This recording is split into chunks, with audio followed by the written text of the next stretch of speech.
Bonjour à tous et bienvenue sur Montre et Restauration. Aujourd'hui sur l'établi, regardez, on a cette magnifique vintage chronographe. Là, on voit une vieille montre et une montre assez particulière. On va voir, c'est un chrono, mais un chrono monopoussoir. On peut voir là la montre d'ailleurs qui démarre pas. Quelques petits soucis dans cette montre. J'adore et vous voyez, j'appuie sur le bouton, il n'y a rien qui démarre. J'adore le cadran sur cette montre, j'adore ce style de vieille montre, de montre un peu vintage chrono. Regardez derrière, il y a une inscription. Alors on dirait que c'est Stay Bright sur le boîtier à l'arrière. On voit aussi un numéro de série sur cette montre. Plutôt en bon état, le boîtier en effet de cette montre. On va essayer de remonter cette montre au maximum, voir si elle veut bien démarrer. Elle a vraiment du mal à démarrer. Et ce qu'on va faire, bien sûr, on va forcément restaurer cette montre pour qu'elle refonctionne et qu'elle soit à bon état. On va d'abord remonter ce vieux bracelet. Vous voyez, c'est un bracelet avec des barres qui sont fixes sur le boîtier. Donc en fait, on vient clipser, vous voyez, le bracelet en cuir autour de cette barre fixe. Et pour cela, on doit venir fermer, vous voyez, ces pièces en métal ici. Ça fait un peu comme, dire comme un trombone. Là, on vient clipser ça sur la barre. Et vous voyez, même la couture du bracelet a été faite autour de la fermeture, ce qui est assez rare d'ailleurs sur ces vieux bracelets là. Donc on va couper, vous voyez, la couture et on va démonter. Et bien sûr, on va mettre un nouveau, à la fin, un nouveau bracelet sur cette montre. Un petit peu du mal d'ailleurs à démonter sur ce bracelet. Vous allez voir à l'intérieur, il y a une petite merveille assez rare en fait, je pense, sur cette montre. Vous voyez, on va faire pareil sur le deuxième ici. On va ouvrir, vous voyez, les pièces en métal ici qui viennent maintenir le bracelet. Et voilà, on va venir couper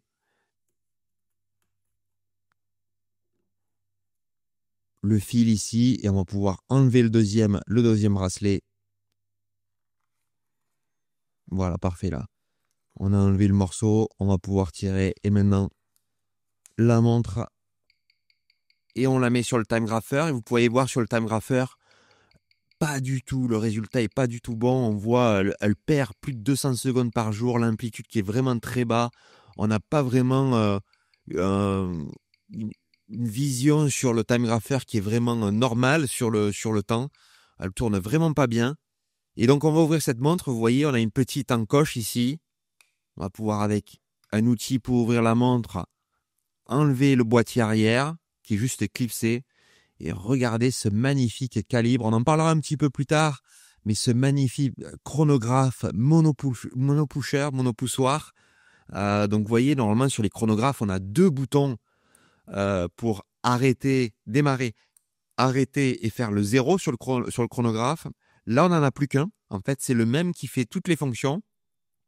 Donc, on doit démarrer, faire un arrêt et faire le zéro sur le même bouton.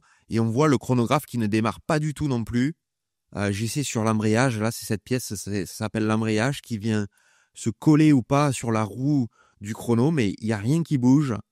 Donc il y a quelque chose qui fonctionne pas correctement sur cette montre. De toute manière, on va tout démonter, on va tout nettoyer et on va refaire cette montre. Et je l'espère à la fin avoir une montre qui tourne correctement sur cette magnifique montre chrono vintage. Et aussi, si vous n'êtes pas abonné, cliquez sur le petit bouton pour vous abonner. Cliquez sur le pouce bleu si vous aimez la vidéo. Et aussi, cliquez sur la petite cloche. Comme ça, vous aurez une notification dès que je mets une nouvelle vidéo sur la chaîne. J'essaie de mettre une vidéo à peu près toutes les 2 semaines. Donc n'hésitez pas à cliquer sur la petite cloche pour avoir une nouvelle notification pour la prochaine vidéo. Donc là, on va démonter la lunette avant, vous voyez, avec le verre. Et en fait, sur ces chronos, on a la partie du mécanisme et du cadran qui sortent par l'avant. Donc d'abord, on va démonter, enlever les aiguilles. Donc, vous voyez, on va venir soulever légèrement, vous voyez, les aiguilles ici. avec l'outil qui est prévu à cet effet pour démonter les aiguilles. On va faire la même chose sur les deux aiguilles là qui sont sur les minutes ici du chrono. Et là, on va faire sur les secondes du temps, les secondes qui tournent tout le temps en fait sur ce chronographe. Voilà, et on va mettre ces magnifiques aiguilles bleues avec ce finish sur les aiguilles qui ont été bleuies là, sont superbes. Donc voilà, on va mettre ça dans cette petite boîte.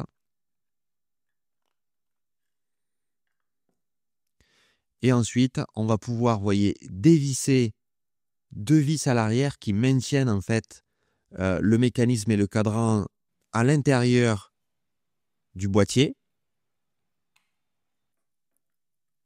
Donc voilà, on vient retirer les deux vis ici. Et normalement, on doit pouvoir pousser par l'arrière. On doit pouvoir pousser, si on veut, le système, le calibre. D'abord, on va bien sûr enlever la couronne avec la tige de remontoir. Donc, on doit dévisser ici la vis de tirette.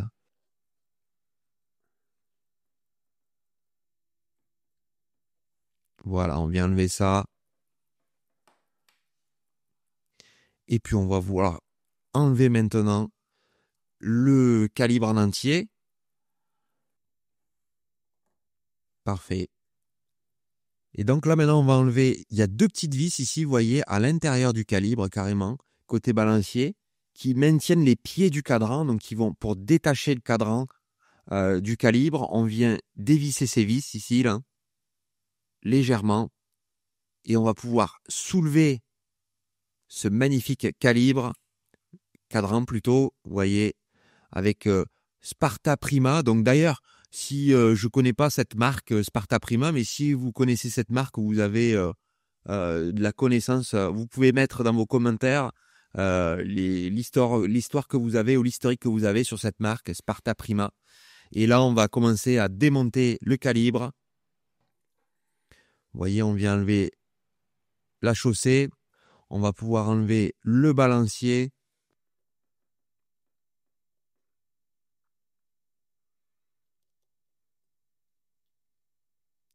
Et aussi sur les outils, donc comme je vous l'ai dit, je travaille aussi avec Vénus Diffusion, qui travaille voilà, dans ma région, qui est fournisseur d'outils.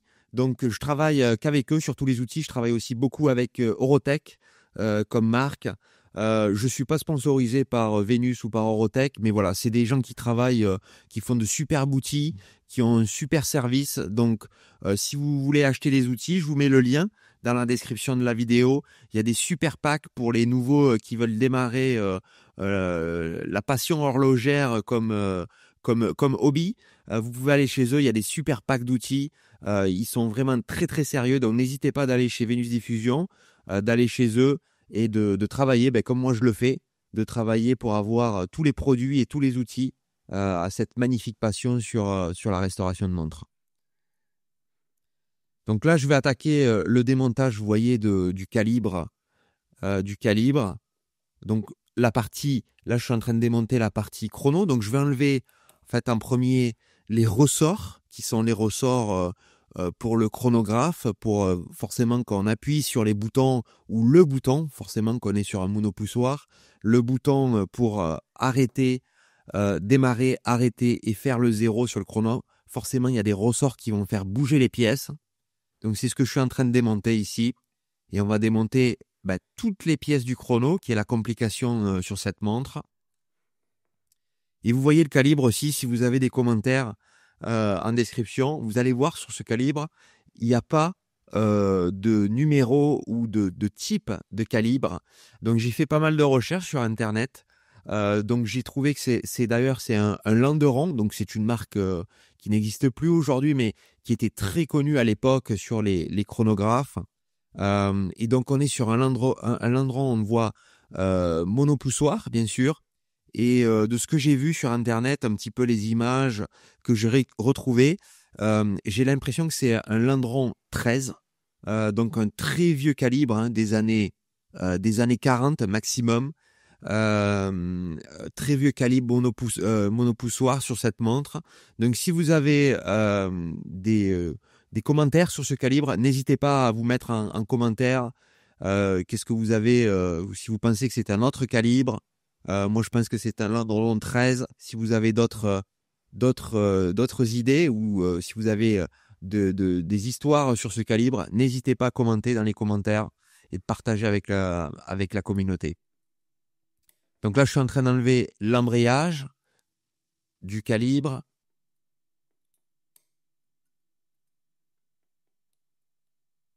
Donc voilà, on va y venir gentiment, qui est sur cette vis ici de réglage. En fait, c'est une vis de réglage qui va tourner autour de cette pièce. On verra plus tard. Et là, on a encore, vous voyez, un ressort qu'on vient remonter gentiment. On va voir là sur mon établi au fur et à mesure le nombre de pièces.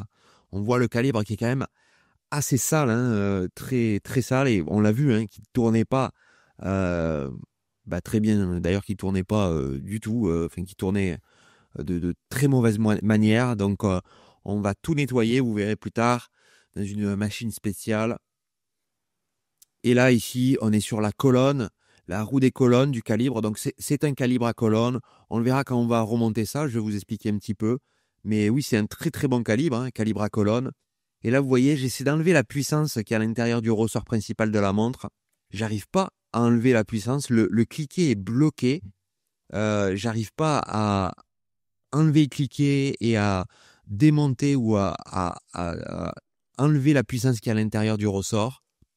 Donc on va faire la technique B, on va dire, vous voyez, je viens bloquer le train de roue ici avec un wheeler et je vais enlever ici l'encre. Et l'encre, on veut, c'est un peu, si on veut, la clé qui vient verrouiller le train de roue. Et donc là, je vais pouvoir maintenant enlever l'huiler et on voit tout va toute la puissance du ressort va en fait se vider dans le train de roue qui est plus maintenu par l'encre et on va laisser le ressort maintenant enlever toute la puissance à l'intérieur de la montre pour pouvoir démonter le train de roue et le reste du calibre sans risquer de problème avec la puissance qui est à l'intérieur. Donc voilà, c'est pour ça que toujours il faut enlever la puissance du ressort avant de démontrer le train de roue. Ou d'ailleurs, normalement, si on aurait pu enlever la puissance, on l'aurait enlevé avant d'enlever l'encre, mais là je ne pouvais pas. Donc voilà, c'est la technique, on va dire technique B, si on a quelque chose qui est bloqué pour enlever la puissance à l'intérieur du ressort. Là, je regarde s'il y a du jeu dans toutes les roues. Et je vois qu'il n'y a pas trop de jeu dans les roues. Donc le calibre est plutôt correct. Il n'y a pas trop de réglages à faire là-dessus. Donc on va démonter, vous voyez, ce barillet ici, enfin plutôt ce pont qui maintient le barillet dessous.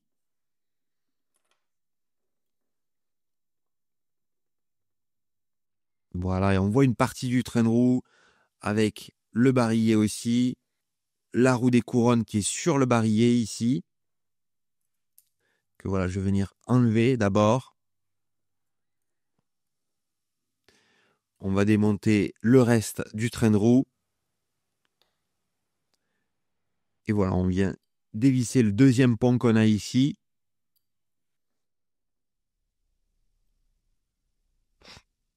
Voilà. Parfait. Et là, on a la dernière roue. On voit de ce côté-là, on a plutôt tout démonté. On va passer côté cadran. Et on voit, il manque une vis ici. Il manque une vis là sur le renvoi. Donc ça, pas bon. On va essayer de chercher une vis et remplacer ça, bien sûr, quand on va remonter la montre. Et on va démonter côté cadran toutes les pièces ici, qui est assez standard. On voit la roue des minutes. On a quelques roues intermédiaires ici qu'on va démonter. Et bien sûr, on va enlever la bascule avec son ressort ici. Ressort assez très fort sur cette montre. Voilà. Bien enlever le renvoi.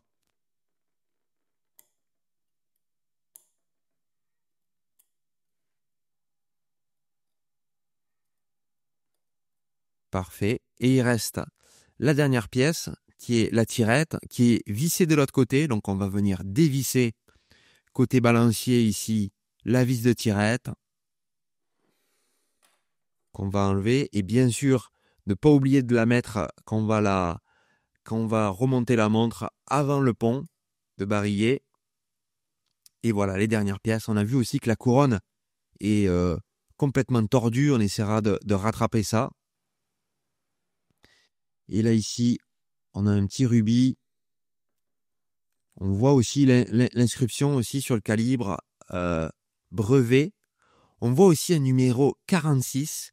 Sur toutes les pièces, on a le numéro 46 qui est gravé. Alors, je pense que vous allez pouvoir mettre aussi en commentaire. Je pense que donc ça, c'est des très vieilles montres. Et vous voyez, il y a un numéro 46 aussi là sur ce pont dessous, là, juste sous ma Bruxelles là. Et en fait, toutes les pièces, quand elles sont assemblées, je pense qu'elles sont avec un numéro de série pour être assemblées après ensemble.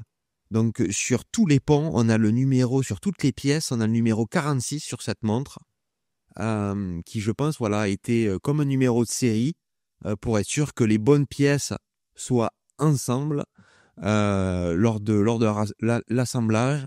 Donc voilà, c'est quelque chose d'assez unique. Forcément, on le retrouve plus sur les montres, même des montres des années 70-80. Je pense que c'est quelque chose qui était fait avant.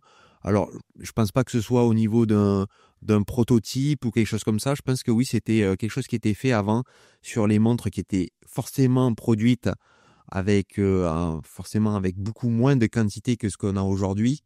Donc, vous voyez le numéro 46 là qui est marqué. Et on l'a sur toutes les pièces, sur tous les ponts. Donc, on va démonter le barillet avec l'arbre de barillet et son ressort à l'intérieur. Donc, le ressort qu'on va désenrouler plutôt à l'intérieur du barillet. Et on voit, hein, ça commence à faire, ça fait pas mal de pièces quand même, avec un chrono. Donc, bien sûr, il y a des chronos, notamment modernes, qui sont plus compliqués, avec, par exemple, une fonction automatique, avec un calendrier. Mais voilà, il y a quand même pas mal de pièces sur celui-là. Donc là, on va passer voilà, sur les pièces principales, les ponts, qu'on va nettoyer, enfin en faire un premier nettoyage manuel. Vous voyez, dans une solution pour venir avec un pinceau, venir brosser les pièces pour enlever le plus gros des impuretés. On va nettoyer aussi les rubis avec ce pinceau pour enlever les plus gros de la graisse et de l'huile sur ces pièces. Et ensuite, bien sûr, on finira de les nettoyer dans une machine spéciale. Mais voilà, c'est la première étape de nettoyage que je fais maintenant sur toutes les montres. Et là, on va sécher, vous voyez, un peu avec... on va enlever toute l'humidité, au maximum d'humidité qu'il y a sur ces pièces, avant de les passer dans la machine à nettoyer.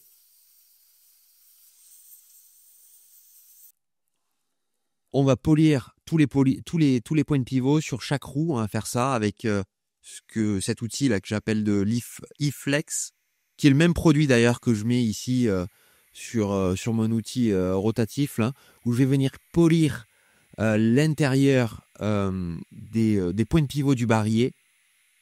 Donc là sur le barillet, on va faire la même chose aussi sur le pont et sur la platine, où on a les points de pivot aussi du barillet.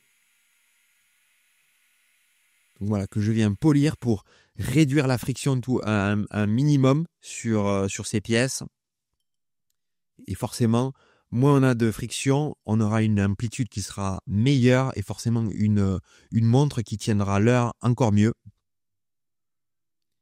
Et donc voilà, on va remettre ici le balancier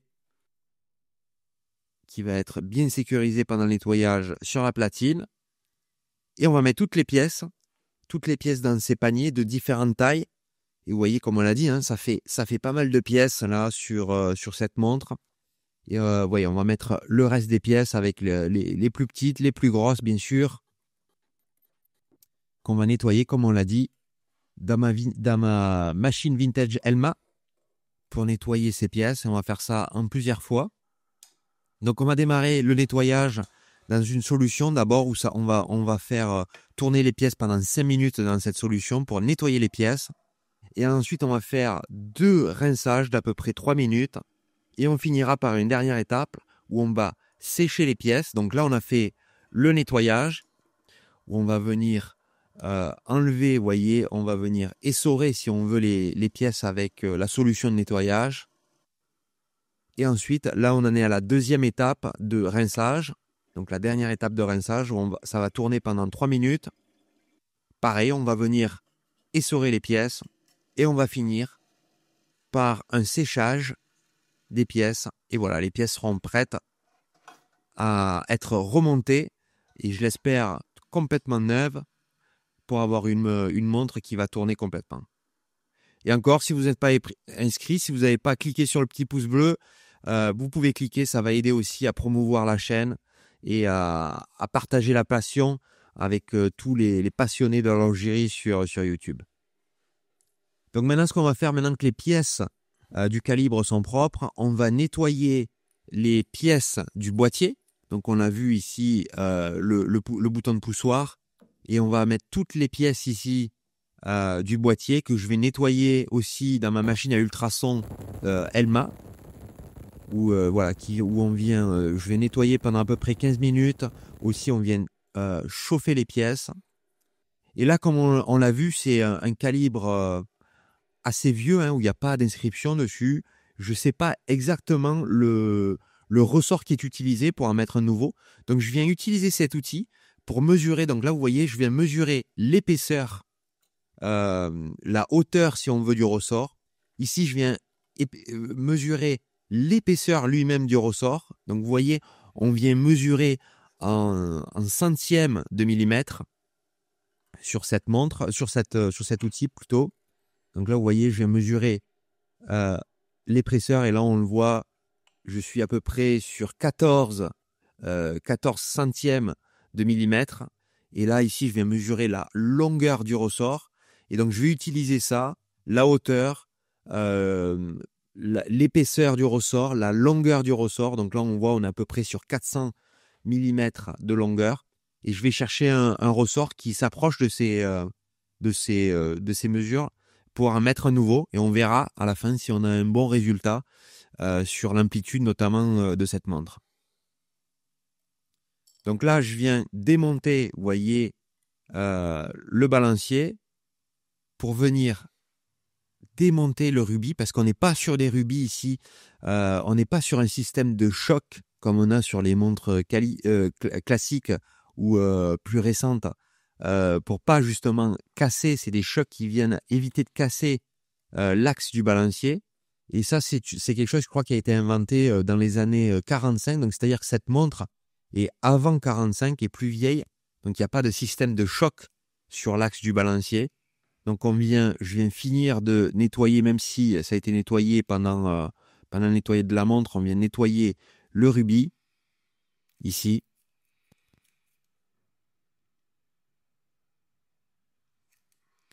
On va aussi, comme on fait à chaque fois sur chaque montre, on va venir faire un traitement, vous voyez, de ces pièces-là sur les pilames.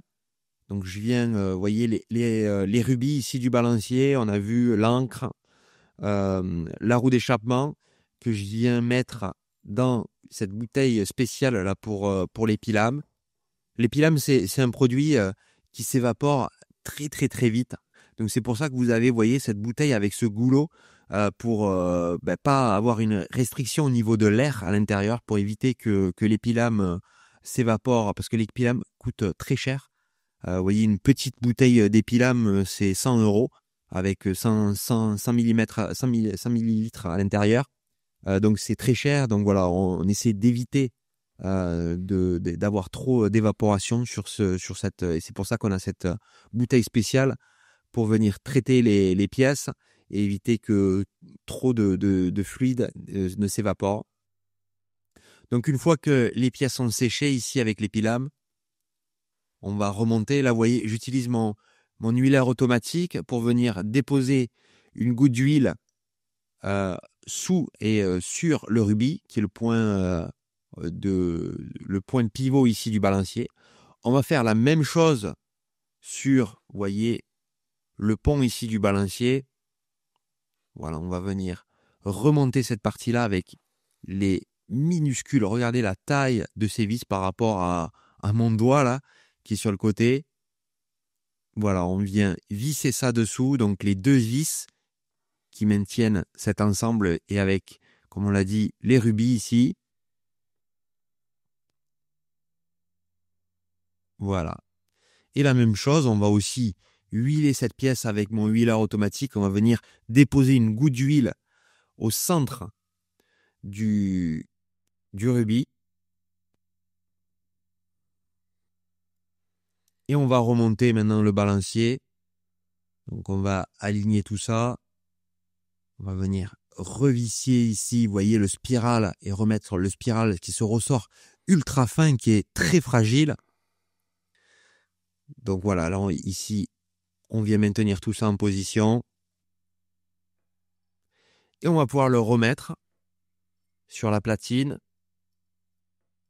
Et on va vérifier si tout tourne bien, si le balancier oscille normalement. Donc on va venir le visser. Voilà, vous voyez qu'il fonctionne, il tourne correctement ici.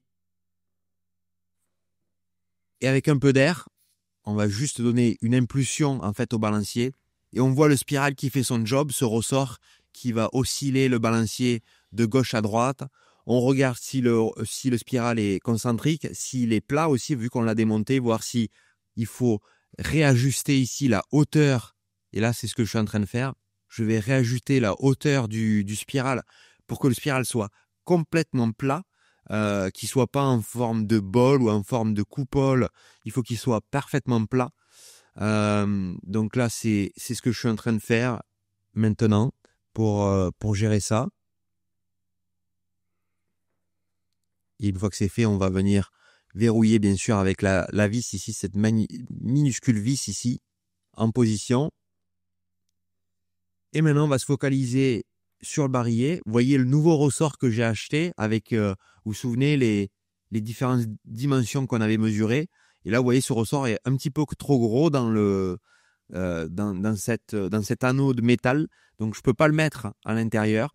Et donc, vous voyez, il y a un crochet là, à l'intérieur ici, qui est maintenu ici par cette petite pièce. Et en fait, vu étant un ressort manuel, la fin du ressort ici vient quand le ressort est remonté complètement, il vient venir se bloquer contre ce crochet. Et donc là, je suis en train, voilà, pour vous montrer aussi que les ressorts, on peut aussi les remonter manuellement. Donc là, vous voyez, j'accélère un petit peu parce qu'il faut y aller tout doucement, tour par tour pour remonter le ressort. Et voilà, maintenant il est en position dans le barillet. On a mis un nouveau ressort. On va remettre l'axe ici du barillet au centre. On va gentiment venir l'insérer en position.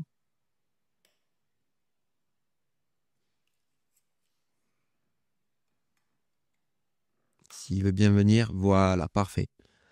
Et on va fermer le barillet avec ce nouveau ressort à l'intérieur. On va utiliser aussi mon outil Orotech ici pour venir fermer les barillets.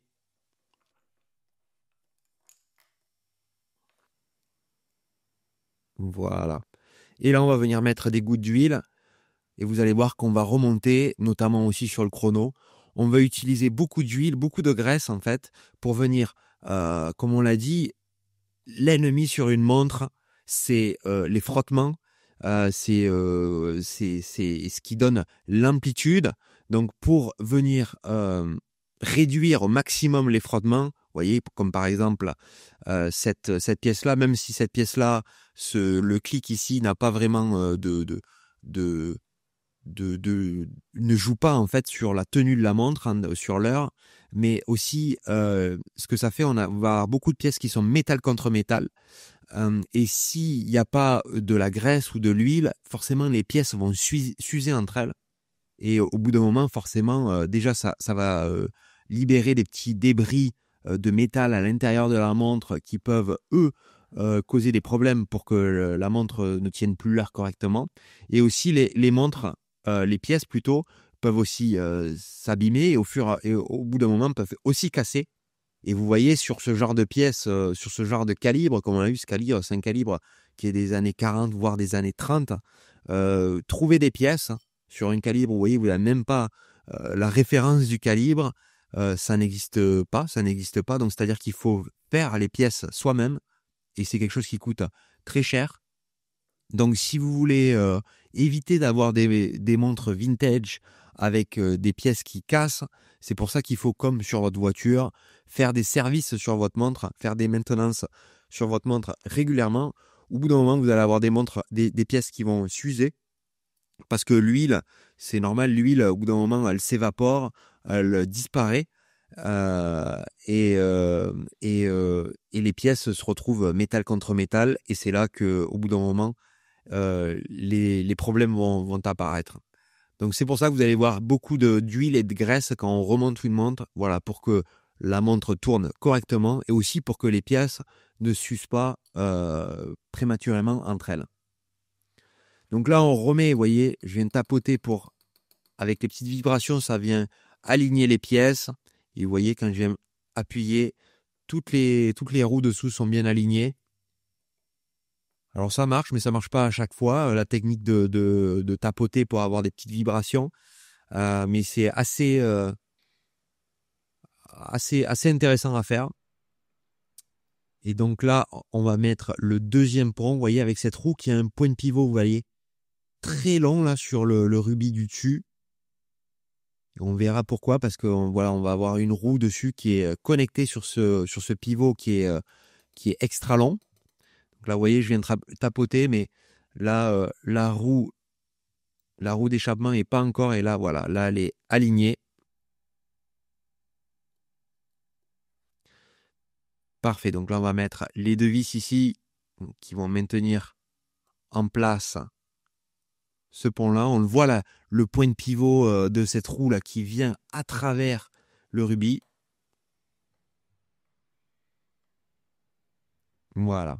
Et là, on va passer côté cadran. Et on va remonter ici tout le système de remontage et du réglage de l'heure de la montre. Vous voyez ici, j'utilise une graisse bleue sur le pignon de remontoir. On va mettre après le pignon coulant. Et là, c'est des pièces qui voient pas mal de force entre elles. Donc forcément, la friction est décuplée avec la force. Donc c'est pour ça que plutôt d'avoir une huile avec une viscosité très légère ou voire moyenne, là forcément sur une graisse on a une viscosité plus importante. Donc forcément ces pièces qui ont vraiment pas mal de tension entre elles, c'est pour ça qu'on utilise plutôt cette graisse là avec une viscosité plus élevée. Donc voilà, on a vissé la tirette, on voit que ça fonctionne bien. Là vous voyez, vient mettre ici la graisse sur le pignon coulant où on va venir mettre la bascule après au milieu. On met une goutte d'huile sur tous les points de pivot ici aussi. Aussi, j'aime bien huiler ici où la roue des minutes va venir frotter. Et voilà, on vient remonter ici toutes les pièces une par une. Donc ici, on a la bascule, vous voyez, avec ces points là où on va mettre de la graisse qui vont donner les deux positions sur cette montre qui sont la première position qui est la position où on peut remonter la montre manuellement. Et la deuxième position qu'on va tirer sur la couronne va être pour régler l'heure de cette montre. Donc là, vous voyez, toutes ces roues-là vont venir donner l'information qu'on va tourner la couronne pour régler l'heure. Et donc là-dessus, on a le renvoi qui vient, qui est un ressort. Le renvoi, vous vous souvenez qu'il y avait une vis qui était manquante sur le renvoi. Donc là, on a trouvé une deuxième vis. Voilà, qu'on vient avec... et voilà, ce ressort ici, je vous disais, voilà, vous voyez, ça fait les deux positions ici. Donc, position de réglage de l'heure et position de remontage pour remonter. Là, on est en train de remonter la montre, par exemple. Donc, voilà. Et maintenant qu'on a mis côté cadran, on va finir côté balancier où on va remettre l'encre ici. qu'on doit d'abord aligner sur les rubis. Donc on va venir gentiment aligner, vous voyez le rubis là du dessus. Voilà. Et qu'on va venir fixer avec la vis. On va remonter la montre. On va donner un petit peu de puissance au mécanisme.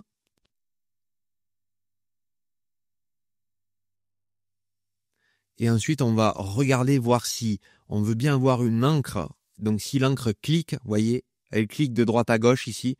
Donc, la puissance arrive bien jusqu'à l'encre. Donc, justement, ça, c'est l'encre. Le rubis, on est en train d'huiler le rubis extérieur de l'encre qui, vous allez voir, qui travaille avec les roues de la roue d'échappement.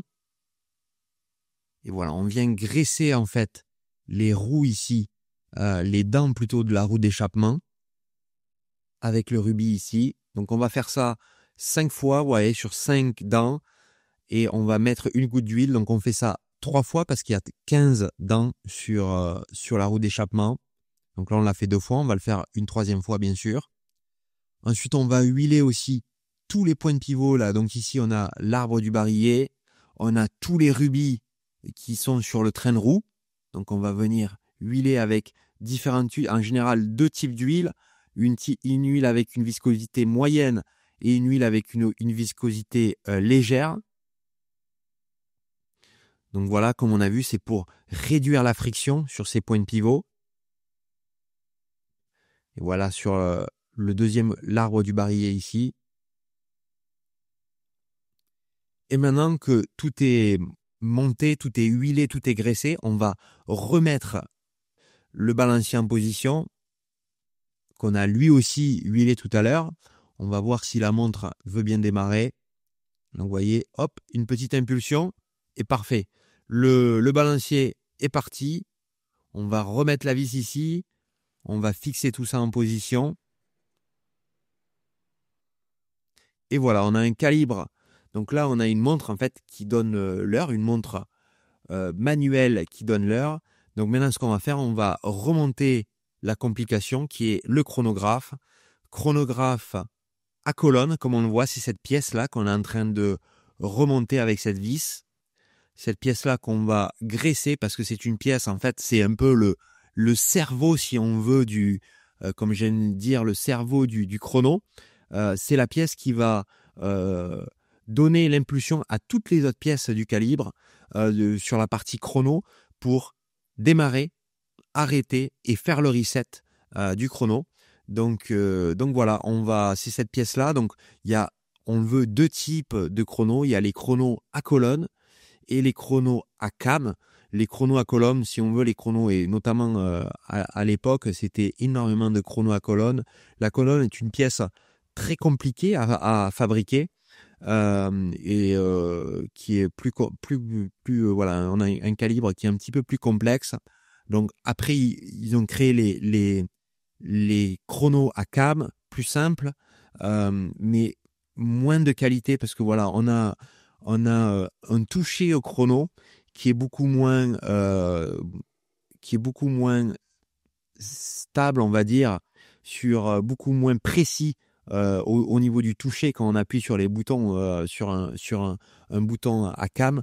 Par rapport à colonne, on a un clic qui est vraiment très net et c'est pour ça qu'aujourd'hui, sur énormément de chronos, on va dire, même si aujourd'hui il existe des chronos à cam qui sont très très bons, mais les chronos de grande qualité sont souvent, toujours même aujourd'hui, avec des chronos à colonne, notamment si vous avez Zenitel Primero, si vous allez sur un Rolex Daytona, si vous allez sur les chronos Patek, voilà, c'est des chronos forcément à colonne sur ces montres-là, qui ont voilà un ressenti et une précision sur la partie chrono qui se ressent avec un mécanisme à colonne pour la partie chrono. Donc là, on est en train de remonter toutes les pièces. Ici, on a la pièce en fait qui vient se connecter, vous voyez, entre le bouton poussoir et cette fameuse colonne, roue à colonne, pour donner l'impulsion. Et vous allez voir, c'est ce grand bras là qui vient faire tourner la roue de colonne et donner l'information à toutes les autres pièces, comme on l'a dit, pour démarrer, arrêter et faire le reset du chrono. Donc ici, encore un autre ressort que je viens mettre avec la vis en position et que je viens armer ici, justement sur ce bras. Et vous allez voir aussi sur le chrono, on utilise aussi beaucoup de graisse, justement pour éviter la friction. Donc ça, c'est plus pour l'utilisation du chrono. On veut qu'on ait un chrono quand on appuie, qui démarre, et qu'on ait un chrono où on n'est pas forcé trop fort. Vraiment un chrono qui, quand on démarre, que ce soit vraiment très, très smooth, très souple. Donc voilà, c'est pour ça qu'on graisse et qu'on huile toutes les pièces. Ici, on est en train d'huiler les cames sur la partie des roues du chrono. Donc là, c'était la roue des secondes du chrono. Là, c'est la roue des minutes du chrono, où on a cette came. Et cette came, c'est cette pièce qui va permettre de refaire le zéro. Vous voyez, il y a une partie plat sur le haut, ou de la partie, les bosses, si on veut, de la forme du cœur. C'est cette partie plat où on va venir taper avec ce qu'on appelle le marteau pour faire le zéro, la partie plat. On retrouvera à chaque fois la même position sur le plat qui sera le zéro du chrono. Donc c'est pour ça qu'on huile aussi ces pièces, pour être sûr qu'on ait un zéro qui soit parfait à chaque fois. Et là, on vient remettre le pont du chrono qui vient s'aligner, vous voyez, avec les deux rubis ici, sur les deux roues du chrono, la roue des secondes et la roue des minutes.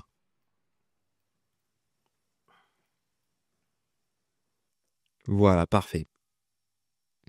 Ici, justement, on va remettre ce fameux marteau, vous voyez, avec au bout, on a deux parties qui sont parfaitement plates, qu'on va d'ailleurs huiler aussi, et pour venir taper, comme on l'a vu, sur cette came en forme de cœur, pour venir faire le zéro des roues, donc la roue des minutes et la roue des secondes sur la partie chrono. Voilà, donc là, la pièce est en place. Et vous voyez, je vais venir huiler cette partie plate ici, qui va venir taper sur les cames de la roue des chronos. Maintenant, on va remettre aussi le ressort ici, qui va maintenir et va donner de la tension sur ce marteau. Forcément, si on veut qu'un marteau vienne taper sur les roues pour faire le ressort, il faut qu'il y ait de la tension pour venir taper dessus. Et c'est ce ressort qui va faire le job.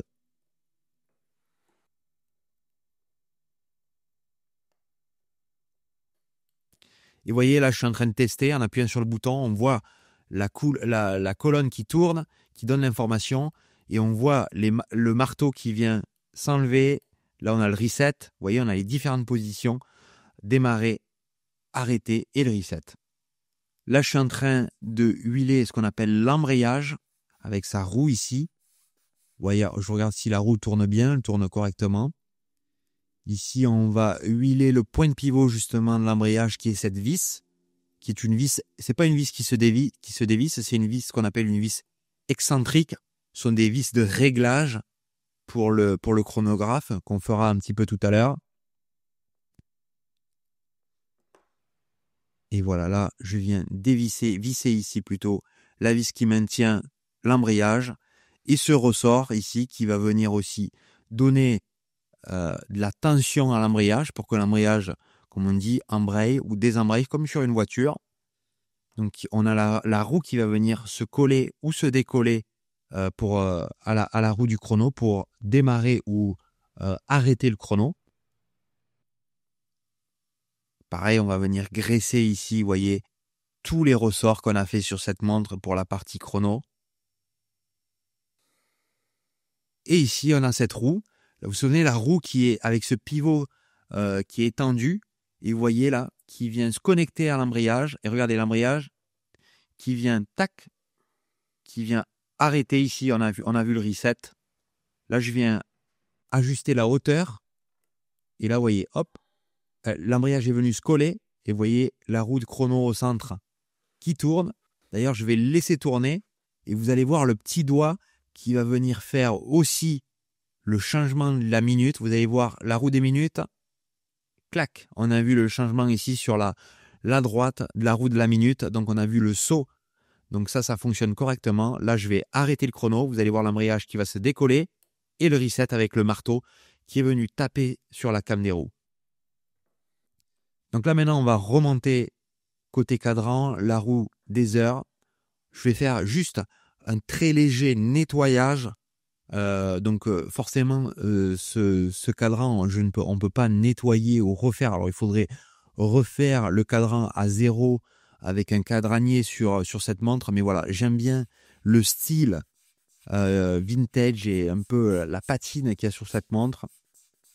On le voit d'ailleurs, il y a deux échelles sur cette montre. On a un télémètre et un speedomètre aussi sur cette montre. Donc là, on vient mettre le cadran qu'on va aussi visser avec les deux vis qu'on avait vissé pour dévisser, pour détacher le cadran tout à l'heure. On va enlever ici la tige de remontoir et on va pouvoir remettre maintenant le calibre à l'intérieur du boîtier. Vous vous souvenez qu'on a nettoyé aussi dans la machine à ultrasons. On va réaligner ici le monopoussoir du chrono.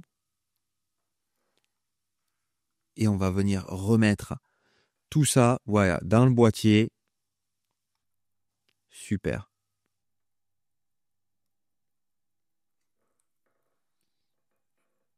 Et maintenant, on va pouvoir remettre la tige de remontoir avec la couronne et on va pouvoir visser ça. Donc là, on a le calibre qu'on a remis à l'intérieur. On va venir mettre, maintenant, vous vous souvenez, les deux vis qui maintiennent le calibre à l'intérieur. Donc, qui vont mettre un sandwich, en fait, si on veut, le calibre à l'intérieur du boîtier pour pas qu'il ne bouge. On va venir huiler ici la roue de centre du chrono. Et je vais venir fermer la montre. Et je vais réouvrir maintenant le côté cadran. Voilà. Et ce qu'on va faire, on va remettre les aiguilles, mais dans un premier temps, on va faire un léger polissage sur ces magnifiques aiguilles bleues là qui sont bleuies sur donc là l'aiguille des secondes du chrono. On va faire ça sur toutes les aiguilles, les aiguilles du chrono et sur l'aiguille du temps. Là, on voit par exemple, on a l'aiguille des secondes qui n'est pas du chrono, celle-là, mais du temps. Voilà que je viens polir très légèrement. On va faire ça aussi sur l'aiguille des minutes et là sur l'aiguille des heures, là côté pour le temps. Et on va venir remettre les aiguilles sur le calibre. Donc dans un premier temps, l'aiguille des heures que je viens presser en position avec mon outil Orotech ici. Et comme je l'ai dit, dans la description, vous avez les liens d'Orotech et de chez Venus Diffusion où j'ai les outils qui viennent de chez eux. Si vous voulez acheter les outils, n'hésitez pas, je les recommande sans problème pour aller travailler et avoir des outils de qualité chez eux. Notamment ces outils, vous voyez, comme cette pince Orotech en carbone là pour pas rayer le cadran et où je viens presser l'aiguille des minutes. Vous voyez, j'ai aligné à minuit et on voit l'alignement ici à 6 heures qui est parfait entre l'aiguille des heures et l'aiguille des minutes. Ici, on a l'aiguille des secondes pour le temps, c'est-à-dire celle qui tourne tout le temps, c'est pas celle du chrono. Donc là que je viens aussi presser en position.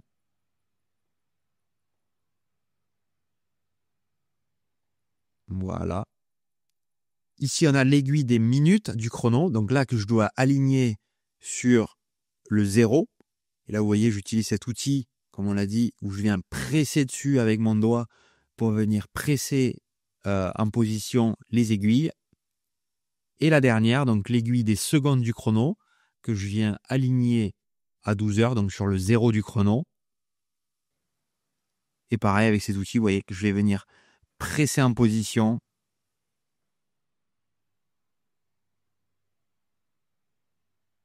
Voilà, parfait.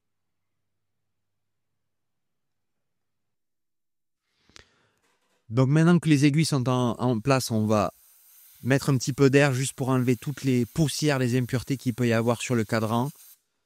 On va aussi aspirer donc sur le cristal ici. On va venir aspirer l'intérieur du cristal pour enlever aussi toutes les impuretés pour que voilà, quand on ferme la montre, forcément tout ce qui va être à l'intérieur va être normalement il n'aura pas de poussière à l'intérieur de cette montre, même si c'est pas une montre étanche, donc il peut y avoir de l'eau, mais il n'y aura pas de poussière. Voilà, je viens aligner ici l'encoche pour démonter plus tard si besoin la lunette, et on vient clipser ça en position. Parfait. Donc maintenant on va passer côté calibre, où je vais détordre, si on veut, la couronne. On l'a vu, elle est quand même assez tordue et je veux garder la couronne d'origine. Donc là, je viens venir dans un étau ici, venir maintenir la couronne, et je vais gentiment la détordre le plus plat possible.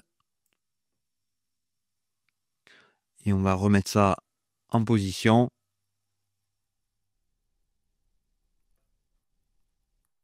Voilà. Et maintenant, ce qu'on va faire aussi, on va contrôler sur le microscope. Vous voyez, ça, c'est les roues du chronographe, donc notamment avec l'embrayage. On a vu que là, c'était à peu près 75% des dents qui étaient engagées. Ici, on le voit, on a à peine, je dirais même pas 20% des dents qui sont engagées les unes entre elles ici, sur la partie chrono. Donc, il faut régler ça. Et donc, vous avez par exemple ces vis-là. Donc, comme on l'a dit, il y a des vis de réglage. C'est pas des vis qui s'enlèvent. C'est des vis qu'on tourne et qui viennent avancer ou reculer les pièces entre elles. Donc, on va légèrement tourner. Et vous voyez, ici, on a avancé l'embrayage. Et vous voyez, maintenant, on a à peu près 70% ici d'engagement entre les deux dents, entre les deux roues, qui est parfait sur le chronographe. Et ici, on va regarder au microscope aussi.